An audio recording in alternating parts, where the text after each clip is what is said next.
Hello friends, నేను మీ Sunitha. Welcome back to my channel Shivanshi traditional vlogs. ఈరోజు వీడియోలో వచ్చేసి కాకరకాయ కర్రీ ఎలా చేయాలి అనేది తెలుసుకుందాం. కాకరకాయల్లో అంటే ఈ తెల్ల కాకరకాయలతో పులుసు చేసుకుంటే చాలా బాగుంటుంది. అసలు కాకరకాయ కూర అంటేనే చాలామంది కూడా దూరంగా వెళ్తారు. అసలు కాకరకాయ అంటేనే ఒక రకమైన ఎక్స్ప్రెషన్స్ అనేది పెడతారు. బట్ ఇలా కాకరకాయ నేను చెప్పిన విధంగా చేసి చూడండి, ఖచ్చితంగా ఇంట్లో చిన్నపిల్లల దగ్గర నుండి పెద్దవాళ్ళ దగ్గర వరకు అస్సలు ఒక్క విడవకుండా కూడా తినేస్తారు. సో ఒక్క ముక్క కూడా మిగిల్చరండి. ఇదైతే ష్యూర్. మీరు ఇలా చెప్పిన విధంగా అయితే చేసి చూడండి. ఇలా కాకరకాయలు అయితే లేతవి తీసుకోండి. లేతవి తీసుకొని సన్నగా కట్ చేసుకొని మంచిగా ఉప్పు పసుపు వేసుకొని మంచిగా కలుపుకోవాలండి చేతితో బాగా. ఇలా చేసుకోవడం వలన లోపల ఉన్న చేదు అనేది బయటికి వెళ్ళిపోతుంది. తర్వాత చింతపండును నానబెట్టుకొని పులుసుకు రెడీగా చేసుకోండి. తర్వాత ఒక ప్యాన్ పెట్టుకోండి. దాంట్లో కొంచెం ఆయిల్ వేసుకోండి. అందులో ఆయిల్ వేసుకున్న తర్వాత వేడెక్కాక మీరు ఆనియన్స్ అనేవి చిన్నగా కట్ చేసుకొని వేసుకోండి. ఆనియన్స్ అనేవి చిన్నగా కట్ చేసుకోవడం వలన తొందరగా ఫ్రై అయిపోతాయి. తర్వాత అదే ప్యాన్లో మీరు ధనియాలు జీలకర్ర మెంతులు కూడా వేయించుకోండి. ధనియాలు జీలకర్ర మెంతులు వేగిన తర్వాత అదే ప్యాన్లో మీరు కొన్ని పల్లీలు కూడా వేసుకొని వేయించుకోండి. ఒకవేళ పల్లీలు లేకపోయినట్లయితే మీరు ఎండు కొబ్బరి కూడా వేసుకొని వేయించుకోవచ్చు. సో ఈ పల్లీలు వేయడం వలన కూరకి ఎంతో చక్కటి వాసన మరియు రుచి కూడా వస్తుందండి. ఇవన్నీ కూడా మీరు మిక్సీ జార్లోకి తీసుకొని మంచిగా పేస్ట్ లాగా పట్టుకొని పక్కన పెట్టుకోండి. మళ్ళీ అదే ప్యాన్లో కొంచెం ఆయిల్ వేసి దాంట్లో వేడెక్కాక ఆవాలు జీలకర్ర కొన్ని మెంతులు వేసుకొని చిటపటమన్న తర్వాత దాంట్లో కొన్ని ఆనియన్స్ ఉంటే ఆనియన్స్ కూడా వేసుకోండి. గ్రేవీ కోసం అయితే ఆనియన్స్ వేసుకున్న తర్వాత ఆనియన్స్ ఫ్రై అయిన తర్వాత పచ్చిమిర్చి కరివేపాకు వేసుకోవాలి. అవన్నీ వేసి మంచిగా ఫ్రై అయిన తర్వాత కాకరకాయ ముక్కలను సన్నగా కట్ చేసుకొని పెట్టుకున్న కాకరకాయ ముక్కలను మంచిగా గట్టిగా నీళ్లు పిండుకొని ఈ ఆయిల్లో ఫ్రై అయిన తర్వాత వేసుకోవాలండి. తర్వాత పసుపు వేసుకోవాలి. మంచి కలర్ వస్తుంది. పసుపు వేసుకున్న తర్వాత ఈ ముక్కలన్నీ బాగా ఆయిల్లో ఫ్రై అయ్యేంత వరకు కూడా చక్కగా కలుపుకొని మూత పెట్టుకోవాలి. ఆలోపు మీరు పల్లీలు మెంతులు జీలకర్ర ఇవన్నీ ధనియాలు కూడా ఆనియన్ పేస్ట్ కూడా అంతా చేసుకొని పక్కన పెట్టుకోవాలి. ఈలోపు కాకరకాయ ముక్కలు అనేవి కొంచెంగా ఫ్రై అవుతాయి కదా, అందులో మీరు రుచికి సరిపడంత కారం వేసుకోండి.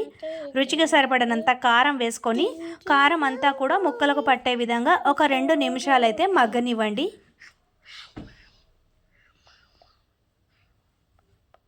తర్వాత 2 నిమిషాలు మగ్గిన తర్వాత మనము ముందుగా కలిపి పెట్టుకున్న చింతపులుసు అనేది రుచికి సరిపడా చింతపులుసుని వేసుకొని మనం అంతా కూడా కలుపుకోవాలి.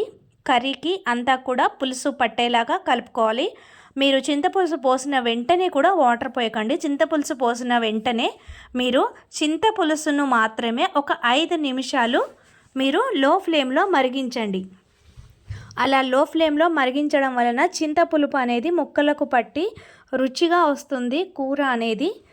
అప్పుడే వెంటనే నీళ్లు పోయకూడదండి. తర్వాత మూత పెట్టుకొని 2 నిమిషాలు మగ్గిన తర్వాత ఇప్పుడు మన పులుపుకు సరిపడినన్ని వాటర్ అయితే పోసుకోవాలండి. ఇలా పోసుకుంటే కనుక కర్రీ చాలా మంచి ఫ్లేవర్ వస్తుంది. చాలా రుచిగా కూడా ఉంటుంది. పులుపు కూడా చాలా చక్కగా పులుపు వేసినట్టు కాకుండా పుల్లగా చాలా మంచిగా వస్తుంది కర్రీ కూడా. సో ఇలా నీళ్లు పోసిన కర్రీని కలుపుకున్న తర్వాత మనం ముందుగానే పేస్ట్ చేసి పెట్టుకున్న ఆనియన్ పేస్ట్ పల్లీల పేస్ట్ ఇది కర్రీలో వేసుకోవాలండి. కర్రీలో వేసుకొని చక్కగా కర్రీకి కలిపేటట్టుగా కలుపుకొని మూత పెట్టుకొని మరిగించుకోవాలండి. తర్వాత కూర మరిగేటప్పుడే మనం ఒక చిన్న బెల్లం ముక్కను యాడ్ చేసుకోవాలి. ఖచ్చితంగా బెల్లం ముక్కను అయితే యాడ్ చేయండి, స్కిప్ చేయొద్దు. అప్పుడు కూర అనేది మంచి టేస్ట్ అనేది వస్తుంది. ఇంకా పిల్లలు కూడా ఇష్టంగా తింటారు. తీయగా పుల్లగా కూర అనేది చాలా రుచిగా కమ్మగా కూడా వస్తుంది. తర్వాత మూత పెట్టుకోవాలండి. మూత పెట్టుకొని తర్వాత దించే ముందు కొత్తిమీర వేసుకోవాలండి. కొత్తిమీర వేసుకొని ఒక 5 నిమిషాల లోపే స్టవ్ అనేది ఆఫ్ చేసేసుకోండి. ఇంకా మంచి ఫ్లేవర్ అనేది కూరకు వచ్చేస్తుంది దించే ముందు కొత్తిమీర వేసుకోవడం వలన. తర్వాత ఒక 2 నిమిషాల తర్వాత మూత తీసేస్తే మన ఆయిల్ అంతా కూడా ఇలా పైకి తేలుతుంది కదండి. ఇలా పైకి తేలింది అంటే కనుక కర్రీ కూడా మనం ఆఫ్ చేసుకోవచ్చు. ఇలా చక్కగా ఆయిల్ పైకి తేలి చాలా కలర్ఫుల్గా కూడా మనకు కర్రీ కనిపిస్తుంది. గ్రేవీ కూడా ఈ మాత్రం కన్సిస్టెన్సీ ఉంటే సరిపోతుంది. ఇలా మనకి చిక్కగా కాకుండా లూజ్గా కాకుండా ఈ మాత్రం కన్సిస్టెన్సీ ఉన్నప్పుడు మనం ఆఫ్ చేసుకుంటే కూర ఇంకొంచెం చల్లగా అయ్యేసరికి దగ్గరకు వస్తుంది. సో ఈ మాత్రం కన్సిస్టెన్సీతో మీరు కూర అనేది ఆఫ్ చేసేసుకోవచ్చు. సో ఇలా మంచిగా ఆయిల్ పైకి తేలి మసాలా అంతా కూడా కాకరకాయ ముక్కలకు పట్టేసి కూర అనేది చాలా రుచిగా తయారవుతుంది. సో ఇలా ఉంటే సరిపోతుందండి. ఇది చిన్న పిల్లల దగ్గర నుంచి పెద్దవాళ్ళ వరకు అందరూ తింటారు. ఇలా చేయడం వలన ఇంట్లో ఎవరు కూడా కాకరకాయ అంటే ఇంకొకసారి వద్దు అని చెప్పరు. ఇది అన్నంలోకి బాగుంటుంది, ఇంకా చపాతీలోకి కూడా బాగుంటుందండి. సో ఇలా మంచిగా ఉప్పు సరిపడా వేసుకున్న తర్వాత ఒక ప్లేట్లోకి వేడి అన్నాన్ని తీసుకొని ఈ వేడివేడి అన్నంలో ఈ చేసిన కర్రీని కనుక కలుపుకొని తింటే అస్సలు ఒక్క ముద్ద కూడా విడిచిపెట్టరండి. ఇలా చేసి ఈసారి మీ పిల్లలకు పెట్టండి, మీ ఇంట్లో వాళ్ళకు పెట్టండి. ఖచ్చితంగా వారు కూడా ఈ కర్రీని అయితే లైక్ చేస్తారు.